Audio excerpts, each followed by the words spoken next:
Ttiimu ya Uganda Police ekubye Posta ggoolo 5-2 mu gumu ku mizannyo gya LIIGI Y'OKUBAKA egizannyiddwa olwaleero okusobola okwambuka mu kifo eky'omukaaga ku kimeeza. Kapiteni wa ttiimu eno Barbara Kwagala atutegeezezza nti wadde ekitundu kya liigi ekisoose tekibatambulidde bulungi, basuubira okutereeza ensobi zaabwe basobole okwongera ku bubonero mu kitundu eky'okubiri. Naye tugamba nti second round tugenda kwetereeza tulabe wawe tukoze obubi ki ekyetaagisa okwongera mu ki kye tulina okukola. Wadde bafunye obuwanguzi olwaleero, ono agamba babadde basuubira okuteeba ggoolo nnyingi ekitasobose.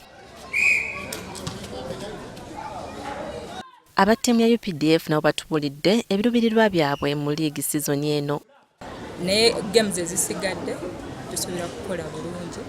Ssentebe w'akakiiko akateekateeka LIIGI Y'OKUBAKA Michael Kakande atubuulidde enteekateeka wamu n'engeri gye batambuzzaamu liigi sizoni eno. Bano bafunyemu obuzibuzibu omuli n'abantu okwemulugunya ku nkola y'abalamuzi etamatiza, wabula bino agamba baakubinogera eddagala. Bakkiriziganya bajja kufuna olunaku nga mu wiiki kati banagenda ku game day tulabe nga basinkana basharinge experience game management ebintu ng'ebyo. LIIGI Y'OKUBAKA eddamu ku Lwokusatu olujja n'enzannya ez'enjawulo e Kamwokya.